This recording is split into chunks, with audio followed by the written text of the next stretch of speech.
Good morning, good afternoon, good evening, depending on when it's finds you. I want to talk today about, I'm still stuck on how we've been bamboozled through the school system and through the whole employment process. Because modern slavery doesn't come with a set of chains; it comes with basic contractions that allow us to sell our most precious thing, which is our time. It we sell our life, to the many times to the highest bidder, I guess. And sometimes we sell our most precious thing to the only bidder who will offer us something because we're uh, operating from a position of desperation. They offer us digital numbers that disappear before the end of the month. And in reality, we're not selling our labor, we're selling our existence. You know, when I talked about, some of those things on the previous videos, the boss tells us what time to wake up. He tells us what time we can eat. And he tells us how much time we can spend with family and friends and when we can spend time with our family and friends. Uh, how does he or she do that? By controlling our only finite resource, which is our time. See, the company that you work for doesn't buy your skills. If it did, you would earn more money. It buys your availability during a certain period of time each day. Even if you complete your work for the day, you still have to sit there until they release you for the day. That's why we have to ask for permission to leave. When your spouse or your child is sick, you have to ask for permission to go and tend to the people you agreed to honor first. And see, as much as school teachers told us we would be successful following the plan that they told us, the salary that we earn never moves us closer to any sense of freedom. The salary actually keeps us in the same place. Doesn't matter if you change jobs or not, you're still in the same place. And I could say a salary never frees us from the need to work. It actually causes us to continue to being employed. My first salaried position consisted of me being at work for 5 10-hour days with a 1 hour lunch break. Then it increased to 5 10-hour days and 1 5 hour day. And when I gave my resignation, my schedule was 7 12 hour days.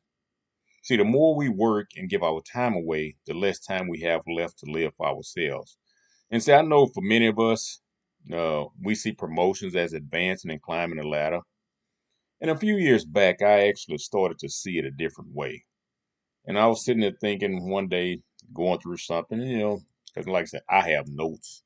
I have tablets and tablets and tablets of notes. And I come across stuff that I wrote years ago. But I started to see promotions in a different way. And I saw promotions every time we get a promotion, what we are doing is adding one more plank to being pushed out of the door because of increasing age. Now, think about this. The school system taught us to get a job. We get jobs, then we spend our entire lives wondering if we are ever on the chopping block. The school system conditioned us to fear the very thing they taught us to pursue. Three of the companies I worked for in the past were bought out by other companies. One company I worked for lost all of the accounts and said nothing to us that would have allowed us to start pursuing other work somewhere else. They let us work and then told us at, you know, the very last week when all the accounts were gone, this was our last week working. Uh, Fortunately for me, I had developed relationships with, good relationships with a lot of the accounts I was servicing, and they told me in advance what had happened. But the company I worked for had said nothing. And but the company never told us until there was a week left to work. And so they let us keep working, never saying our contract had ended, so we could go out and do something to try to help ourselves and our families. And this particular company, the regional manager literally called me. I think the Friday before they told everybody. that following Monday that, the contract was up. The regional manager called me and told me to update my resume because she wanted to offer me the district manager's position after she knew we had no more contracts. I would literally be promoted to nothing. I mean, I don't, I mean, I don't like to say this, but it's the truth. All of the previous district managers that had been promoted before had been white when the company was still having the accounts. So why do you want to offer the loyal black employee the position that now that there's no more available work? What was she going to say? Oh, Myron, I'm so sorry. I didn't know. But the last district manager must have known beforehand because he quit. See, I found out the contract that ended from one of the people at one of the accounts I serviced. So they told upper management, but let us continue to work, knowing we were going to be unemployed. We wake up and leave our family before sunrise, and many times we only return back to them after the sun has set. Then we hear people talk about having a work spouse. That ain't normal. Everyone in your house spends their most productive and energetic hours away from each other. You and your spouse at work and your children at school. Everybody in the household is spending the whole day, the most productive time of the day, with strangers. Then the children come home with homework, and the parents come home and still respond to emails or texts from the job. Neither the parents or the children can invade your workspace, but school and work continue to invade your family space. Who sold us on this? The job causes us to postpone our own dreams. The job causes us to sacrifice our health. The job calls us many times to accept humiliation by a jackass. And we do these things because we fear the alternative of not having a paycheck. I remember one regional manager talked to people crazy all the time. No, not other people. Let's make that clear. Not me. Um, he was a total jackass. I still remember his name to this day. He and I had never met personally. Uh, the only interaction I had with him was through conference calls, with the company nationwide conference calls. Well, I guess regional conference calls for our area down here, Texas, Louisiana, and Mississippi, which at one point I had coverage over that area. I was an area manager at the time. And so I only had interaction with him through conference calls. And I used to sit on the conference call and say, man, I can't believe these wrong people letting this dude talk to them like that. Because he came into the company after the initial company I worked for was bought out by the company he worked for. And, I just couldn't understand how the company even kept this dude around. But, a lot of companies like people like that. They like jackasses. And he came to Houston one time. And the district manager was with him. And, uh, and I had told the district manager some time before that I was having issues at one of my accounts and if he could reassign it to someone else. And he refused. And regional manager, they met me at one of my locations one day and told me I was going to keep the account and I was going to kiss the ass of the person in charge there. And I told him, I said, I don't know who you think you're talking to. That ain't going to happen over here. And he was screaming at me. And I let him finish because I don't try to overtalk idiots. And when he finished, I calmly replied, name was Gary. I said, Gary, uh, this is our first time meeting. And I said, so, and like I said, I'm looking at him calm, responding calm. And I said, I don't know who you're used to talking to, but however you talk to me, I will talk to you in the exact same way because both of us put our pant legs on one at a time. I'm a man, you're a man. We're going to talk to each other like civil men. So if you raise your voice at me one more time, I'm going to speak to you the same way going forward. And I mean, I wish you could have seen the look on his face. Like my uncle once said, my uncle was a paramedic and fire. Well, he started out as a paramedic, but he's a fireman, retired as a fireman.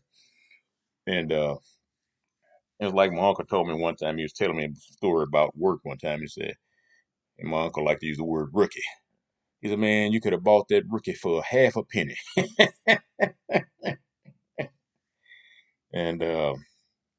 but he just disrespected people all the time. And he felt like, because he was in a position, he white boy, talk to people that way because, a lot of them had that mentality too, think that white skin gives them some privilege to talk to people and treat people in a kind of way. Man, I will whoop your ass. Oh, sorry about that. I didn't mean to get off. That just even thinking about this done triggered me again.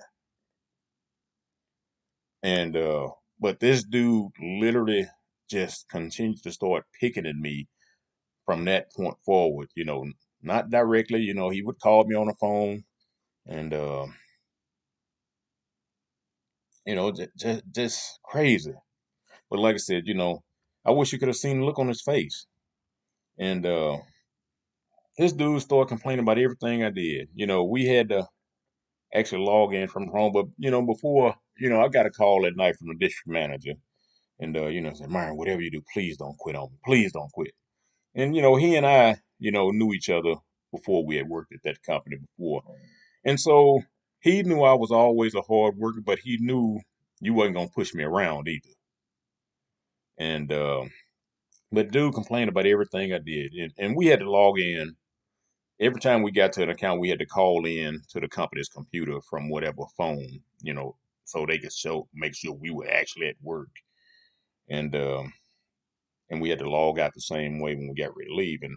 And he literally called me one time and said, we know you're at your account, but for some reason it shows that you are logging in too fast. And I say, what? You see, most people were allowing him to disrespect and humiliate them, all for the sake of the paycheck. And like I said, the district manager even allowed him to punk him. And like I said, he and I knew each other before that job. But, he knew I didn't play disrespect. To this day, I don't do disrespect. We're not gonna get anywhere with disrespect. And like I said, he begged me not to quit. See, school taught us to be dependent on someone else to care for our livelihood. That isn't freedom. The school system taught us to give all of our control away, and that's why most people live their lives out of control. Bills are monthly, and so is your paycheck. The system calibrated it that way. That is exactly how they wanted it. See, school teaches us to be afraid of freedom. Each raise or promotion makes us more dependent, and more afraid to leave. It increases the psychological thought of leaving. So we start to police ourselves. And we make ourselves stay in good graces of the boss. We automatically wake up at the right time. We automatically dress right. We dress the right way. We automatically control our opinions so we don't offend the boss or coworkers. See, fear in self-made prison has been internalized, and we're so blind that we call this professionalism. See, there tends to be no room in this environment for a person with ambition. There's no room in this environment for a free or independent thinker. The system wants you to be predictable because when you're predictable, it's much easier to control you. When you're predictable, they know your limits. They know how long it will be before you get tired. They know which hours you are most productive. They know when your mind is tired. See, the only way the job market works is to build a base that is strong at the bottom. It was designed that way. See, there's always someone above you, regardless of how high you climb. And the higher we climb, the harder to crash if we fall. The harder it becomes to maintain that same lifestyle should you fall. See, let's face it, most people don't save and invest their raises. They expand their lifestyle with it. They keep increasing the size of the monster that will turn around and eat them. See, a guy that worked for Meta was just laid off, and he was earning around 280,000 a year. When he was earning that, he had an attitude of confident arrogance. He was cocky. But he said in 6 months, unless something happened, he and his family would probably be homeless. His air of cockiness is now gone. I don't wish ill on anyone. However, there is one thing lacking in many people, and that is humility. The more we climb the ladder, the more we become responsible for other people's objectives. The less free we become. The more work they give us. The less time we spend on our families. See, our dependence grows on the upgraded salary. As you continue to climb the ladder, you then have become part of the very system that enslaved you and helped keep it intact to enslave others. You become part of the problem to help enslave others, all in the name of advancing your career. What if a collective group of us got together or got together at that workplace and said the current conditions are unacceptable? That's why a lot of these companies hated unions.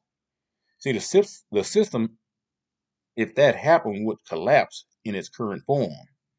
That's why they keep us comfortable, to control us. Why don't employees unite? Well, because the system has forced us to compete with each other in every aspect of our lives. My car is better than yours. My house is bigger and better than yours. My neighborhood is safer than yours. My professional sports team is better than yours. My job is more important than yours. My children are smarter than yours. My role in the company is more important than yours. And as I mentioned on another video, we were born to create with each other, not compete with each other. Look at the American mindset. We supposedly are the greatest country. Other countries can't match us, while China and Japan's technological advances are slapping us upside our head. People who do good don't have to tell anyone else they're doing good. The system, by having us compete with each other, turns us into enemies of each other instead of allies creating with each other. You don't see your coworkers as companions. You see them as roadblocks or stepping stones that you can step on, stepping stones that you can step on to advance your career. They're in the way of your advancement. And we must do everything in our power to move them out of the way. See, a divided group will never rebel because they're too busy fighting each other. Your salary covers survival, transportation to work, energy to work, a house close enough so you don't lose too much time on your commute. I mean, how many people do you know that move up to a place close to work no matter how far it is away from their loved ones? That is what the system produced. We are conditioned to call it opportunity when in reality it's compliance. We end up working in order to spend to survive, and we must continue to work because we spending everything. Some people have to buy every new phone that comes out. They continue to rent cell phones.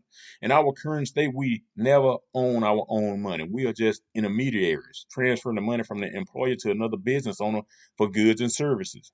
The money never stays with us. This is the way things are supposed to be between us as individuals. We should be empowering each other, not multi-billion dollar conglomerates. Who sold us this idea? You get a raise, but you can never truly get ahead because the system automatically inflates itself every time you get a raise. Oh, you got a 5% raise? The system then adjusts and the loaf of bread got a 12% raise. My wife made some homemade biscuits the other day. There's no smell as good as freshly baked bread in whatever form. Biscuits, rolls, cinnamon rolls, cornbread, you get the idea. You can only obtain financial freedom by breaking a cycle that led you into financial bondage. The system automatically creates a space where we don't have time to think. We have no time to think of financial alternatives unless you pay the state sponsored government gambling protocol, you know, the lottery. Our salary doesn't sustain us. It traps us in a never ending cycle. It never gives us enough to even think of alternative means of income generation. The system doesn't force us to be obedient. It creates the environment for us to want to be obedient. It makes itself like obedience to the system is the only option many of us have. And when a free thinker tries to communicate with an obedient mind, they run into all types of obstacles mentally. I have a good job. I live better than you. I'm in a better neighborhood than you. I earn more than you. My house costs more than yours. I take more vacation than you. When you meet this mentality, the system has already won with this person. The system has accomplished its goal with this person. It has eliminated the pursuit of that person's goal.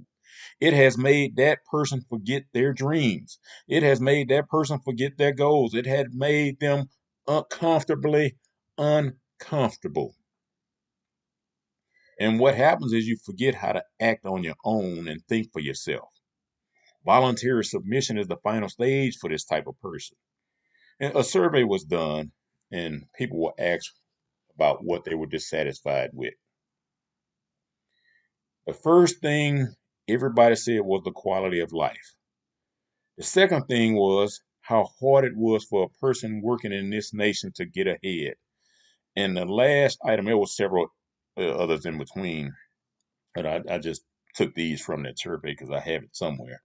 But the last item was